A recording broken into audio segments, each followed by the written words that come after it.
स्वागत है झारखंडी हिंदी न्यूज पर। चलिए जानते हैं आज की छोटी बड़ी सभी महत्वपूर्ण खबरों को। झारखंड में नवंबर में शुरू होगा कक्षा 8 का पंजीयन, फरवरी में परीक्षा।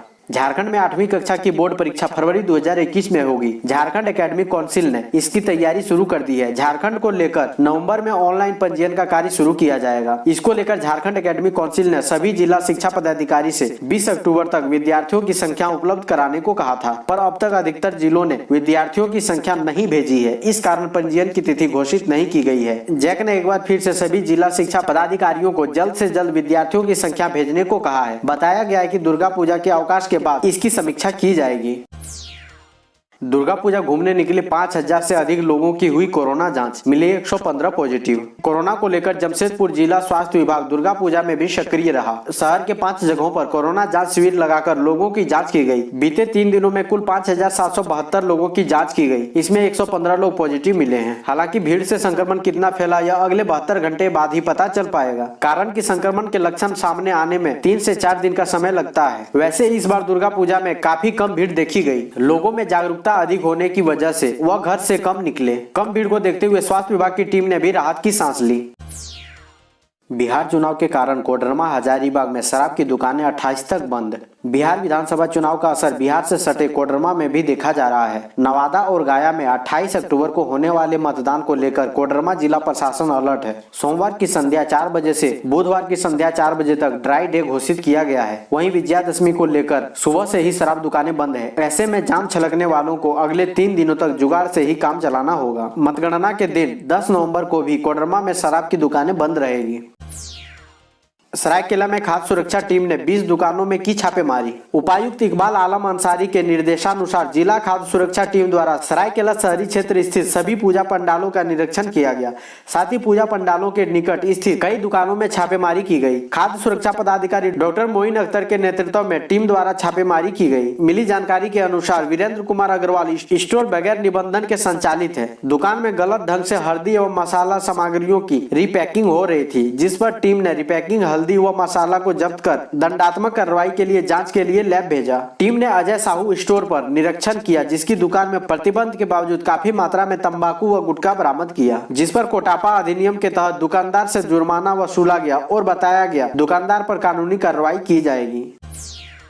एमजीएम थाना इलाके में गोकुल नगर में बिना इजाजत काट डाला 150 से अधिक पेड़। जमशेदपुर एमजीएम थाना अंतर्गत गोकुल नगर में बिना एनओसी लिए 150 से अधिक सागवान समेत अन्य पेड़ काटे जाने का मामला सामने आया है। मामले की जानकारी किसी ने उपायुक्त सूरज कुमार को दी। उपायुक्त ने डीएफओ, डीएसओ और मानगो नगर निगम के कार्यपालक पदाधिकारी को जाँच कर उचित कार्रवाई करने को कहा है।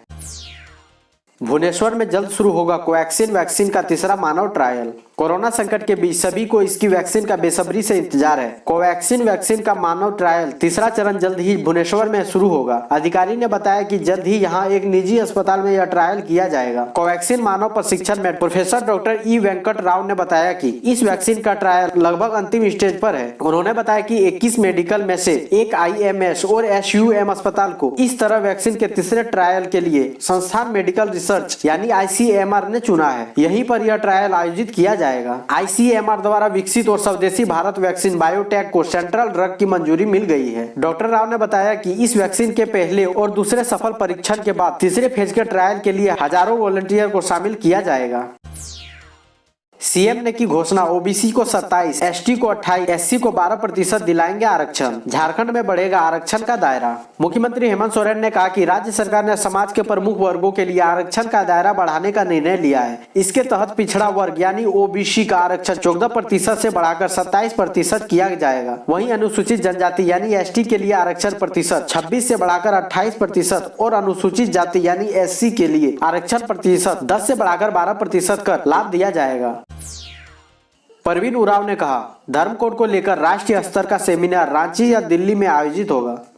धर्म कोड को लेकर राजी पढ़ा सरना प्रार्थना सभा का शिष्टमंडल मुख्यमंत्री हेमंत सोरेन से मिलेगा। इसमें झारखंड विधानसभा की विशेष सत्र बुलाकर सरना धर्म कोड बिल पास कर केंद्र सरकार को भेजने का अनुरोध किया जाएगा। पूरे भारत के आदिवासी धार्मिक मान्यता के अनुसार सारनाथ धर्म को स्वीकार करने के लिए एक सेमिनार रांची या दिल्ली में आयोजित की जाएगी। बहुत जल्द इसको लेकर तिथि तय की जाएगी। यह बातें सोमवार को सभा के राष्ट्रीय महासचिव प्रोफेसर परवीन उरांव ने भूसुर सरना स्थल में आयोजित एक बैठक के दौरान कही। प्रोफेसर परवीन उरांव ने भारत के सभी आदिवासी सांसद, सभी आदिवासी विधायक से अनुरोध किया है कि सभी लोग मुखर होकर सरना धर्म कोड का प्रस्ताव अपने अपने राज्य के विधानसभा से केंद्र सरकार को भेजने के लिए जोर लगाएं। देश के सभी सांसद से अनुरोध है कि प्रधानमंत्री और गृह मंत्री से मिलकर सरना धर्म कोड को 2021 के जनगणना प्रपत्र में जुड़वाने का कार्य करें। देवघर आने वाले पर्यटक फिर से लेंगे रोपवे का आनंद। मंगलवार से शुरू होगा परिचालन। लॉकडाउन शुरू होते ही 24 मार्च से झारखंड का एकमात्र रोपवे बंद हो गया था। 7 महीने 3 दिन बाद मंगलवार से एक बार फिर पर्यटकों के लिए रोपवे को शुरू किया जा रहा है। यह देवघर दुमका सड़क मार्ग पर त्रिकुट पहाड़ पर है। काफी मनोरम दृश्य के बीच रोमांचक क्षण होता है। दामोदर रोपवे इंफ्रा लिमिटेड के AGM AK बेग ने कहा कि प्रशासन से रोपवे चलाने की अनुमति मिल गई है। मंगलवार से शुरू होगा और कोरोना संक्रमण का पूरा ख्याल रखते हुए मानक के रूप में चलेगा। एक केबिन में 4 पर्यटकों को बैठने की व्यवस्था है। कोविड के मानक का पालन करते हुए एक केबिन में केवल 2 ही लोग बैठेंगे। वहीं बिना मास्क के आने वाले यात्री को टिकट नहीं दिया जाएगा, उनको काउंटर से ही वापस कर दिया जाएगा। हर एक यात्री का थर्मल स्कैनर से जांच होगी। उपायुक्त के आश्वासन पर आउटसोर्सिंग कर्मियों ने खत्म की भूख हड़ताल। उपायुक्त अरवा राजकमल के आश्वासन पर पश्चिमी सिंहभूम में कई दिनों से हड़ताल पर रहे आउटसोर्सिंग कर्मियों ने अनशन खत्म कर दिया है। उपायुक्त ने सिविल सर्जन से बात कर रामगढ़ जिला के तर्ज पर लिखित आश्वासन देकर उनकी मांगों को पूरा करने का भरोसा देकर अनशन समाप्त करवाया। इससे पहले एक वार्ता भी हुई। इसके बाद डीसी ने civil surgeon doctor OP Gupta, कर्मचारी संघ के जिला अध्यक्ष अरविंद लोहार एवं संयोजक आदित्य रंजन के संयुक्त हस्ताक्षर पत्र देकर कर्मियों को जूस पिलाकर भूख हड़ताल समाप्त करवाया गया। केंद्र ने सुप्रीम कोर्ट से कहा, मोदी सरकार वायु प्रदूषण पर काबू पाने के लिए जल्द लाएगी नया कानून। दिल्ली NCR में गंभीर प्रदूषण की समस्या से निपटने के लिए केंद्र सरकार अगले कुछ दिनों में ही कानून का मसौदा तैयार कर कोर्ट को देगी। इससे भी इनकार नहीं किया जा सकता है कि इस ज्वलंत मुद्दे से निपटने के लिए जरूरी हुआ तो अध्यादेश भी लाए। केंद्र सरकार ने सोमवार को सुप्रीम कोर्ट को बताया कि वायु प्रदूषण और पराली जलाने की समस्या से निपटने के लिए केंद्र सरकार 3-4 दिनों में नया कानून लाएगी। मां भवानी को दी विदाई। श्रद्धालुओं ने कोरोना से दुनिया को मुक्त दिलाने की मांगी मन्नतें। विजयादशमी के साथ ही सोमवार को राजधानी रांची समेत पूरे झारखंड में मां भवानी को विदाई दी गई। विभिन्न पूजा पंडालों और मंदिरों में स्थापित की गई मां की प्रतिमा का विसर्जन जलाशयों में किया गया। जिला प्रशासन और नगर निगम की निगरानी में पूजा समिति के सदस्यों ने बड़ा तालाब, चडरी तालाब, जेल तालाब सहित अन्य तालाबों में माता की प्रतिमा विसर्जित की गई। अल्बर्ट एक्का चौकी स्थित दुर्गा बाड़ी में विसर्जन के लिए मां की प्रतिमा को कंधे पर उठाकर भक्त विसर्जन के लिए बढ़े। श्रद्धालुओं ने अबीर गुलाल उड़ाते हुए मां की प्रतिमा के जयकारा के साथ विसर्जन शोभा यात्रा निकाली। चडरी तालाब पर पहुंचकर महिलाओं ने जमकर सिंदूर खेला। एक दूसरे की मांग को सिंदूर से भरा और गालों में लगाकर महिलाओं ने पति की दीर्घायु होने की कामना की। वहीं रांची सहित पूरे संसार को कोरोना वायरस से मुक्त कराने की मन्नतें माता रानी से की। उम्र सीमा नहीं बढ़ी तो 3 लाख उम्मीदवार होंगे परीक्षा से वंचित। प्रोफेशनल एग्जामिनेशन बोर्ड द्वारा आयोजित की जाने वाली पुलिस आरक्षक भर्ती परीक्षा का विज्ञापन जारी होने के बाद से एक के बाद एक विवाद सामने आ रहे हैं। इस बार इसमें शामिल होने के लिए 4 साल से इंतजार कर रहे युवाओं को झटका लगा है। परीक्षा में शामिल होने के लिए अधिकतम उम्र सीमा 33 साल तय की गई है। प्रदेश में पुलिस भर्ती परीक्षा 4 साल बाद हो रही है। ऐसे में उम्र सीमा बढ़ाकर 37 साल नहीं की गई तो प्रदेश के करीब 3 लाख उम्मीदवार इस परीक्षा में शामिल नहीं हो सकेंगे। उम्मीदवारों ने सरकार से उम्र बढ़ाने की मांग की है। वे 1 साल से कोशिश कर रहे हैं कि सरकार उम्र सीमा बढ़ाकर 37 साल कर दे, लेकिन सरकारी सूत्रों का कहना है कि फिलहाल उम्र सीमा बढ़ाने का कोई प्रस्ताव नहीं है। झारखंड में प्रारंभिक शिक्षकों की प्रोन्नति के अधिकारी फंसा रहे पेच, कैसे मिलेगा प्रमोशन।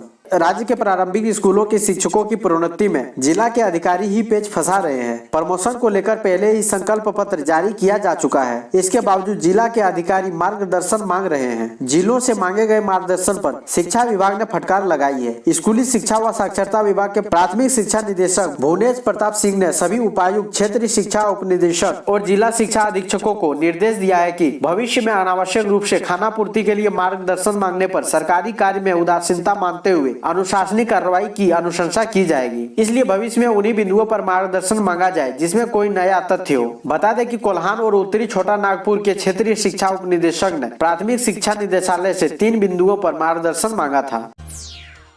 सर्वाधिक सकारात्मक शिक्षकों में 35 देशों में भारत को छठा स्थान। जब देश के शिक्षकों के मूल्यांकन की बात आती है तो भारत दुनिया के शीर्ष 10 देशों में आता है। यह बात 35 देशों के वैश्विक सर्वेक्षण पर आधारित रिपोर्ट में सामने आई है। ब्रिटेन स्थित वार्के फाउंडेशन द्वारा पिछले हफ्ते जारी report reading between the lines what the world really thinks of teachers में पाया गया कि जब देश में शिक्षकों की स्थिति पर लोगों के अंतर्निहित अचेतन व स्वचालित विचारों की बात आती है तो भारत का स्थान छठा है।